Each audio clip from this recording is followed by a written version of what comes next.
Muy buenos días, queridos estudiantes. El día de hoy veremos un nuevo tema de ciencias naturales y es los animales vertebrados. Los animales vertebrados son aquellos que poseen un cuerpo cartilaginoso. En este caso, vamos a definir como concepto el siguiente. Los animales vertebrados son aquellos que poseen un esqueleto óseo con huesos cartilaginosos. Este esqueleto está conformado por una columna vertebral al que están unidas diferentes huesos de nuestro esqueleto, del esqueleto. Es así como tantos pollitos, perritos, reptiles, peces y anfibios en general poseen un cuerpo o hueso cartilaginoso. Para entender la estructura corporal de estos vertebrados, necesitamos saber que existen tres partes, y estas son la cabeza, el tronco y sus extremidades. De estos animalitos son 5, divididos en subgrupos, los cuales presentan características específicas y diferenciadas en cuanto a la alimentación, su anatomía y su hábitat. Por lo tanto, la clasificación básica y general de los vertebrados es la siguiente. Existen mamíferos, aves, reptiles, anfibios y peces. Su reproducción es básica y existen dos tipos grandes. Además, este tipo de animales tiene dimorfismo sexual, que significa que pueden diferenciarse entre machos y hembras. Es así como hay dos tipos de fecundación o reproducción, como lo es la fecundación externa y la fecundación interna. La externa es aquella que ocurre fuera del cuerpo de los dos animales, es decir, que la fecundación externa es ovípara. Los animales vertebrados ponen huevos y la cría se desarrolla fuera del cuerpo de la hembra, es decir, la madre. En la fecundación interna podríamos decirles que son animales vivíparos. Esto significa que la fecundación del bebé se proporciona dentro del cuerpo de la madre. Por lo tanto, en este caso, en la imagen que vemos aquí de unos cóndores, sabemos que ellos son animales ovíparos, puesto que se fecundan fuera del cuerpo de la madre, específicamente en un huevito. Y por el lado de la fecundación interna tenemos ejemplificado al canguro, que es un animalito vivíparo debido a que la fecundación de su bebé ocurre dentro de su cuerpo. Entonces, para entender las diferencias específicas entre estas especies, vamos a hablar de los animales mamíferos. Aquí tenemos la imagen de un monito. Estos animales son vivíparos, quiere decir que su fecundación es interna. Además, su temperatura corporal es invariable, por lo tanto, se adapta únicamente a cálidos ambientes. Ellos son de sangre caliente y su respiración pulmonar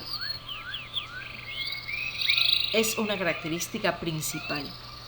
Estos animalitos pueden habitar en agua o tierra, dependiendo su especie. Como sabemos, hay mamíferos que viven en el agua, como las ballenas. Por otro lado, las aves. En este ejemplo ponemos a un bellísimo guacamayo o lorito. Estos son animales ovíparos que poseen una temperatura corporal invariable también, por lo que sabemos habitan en lugares zonas frías y tropicales. Cuando hablamos de zonas frías o zonas polares, nos referimos a los pingüinos. Recordemos que son aves también. Ellos también poseen una respiración pulmonar.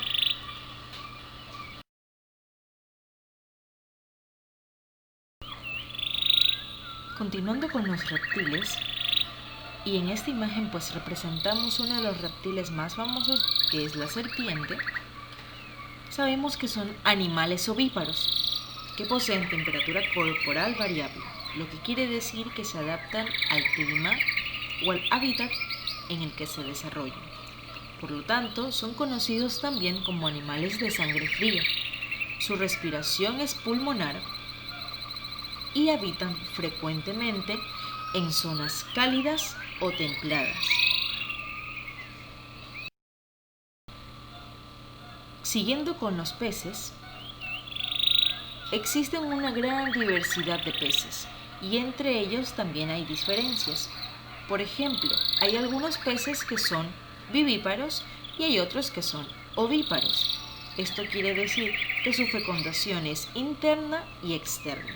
Por lo tanto, sus crías pueden originarse dentro del cuerpo de la madre o fuera de él.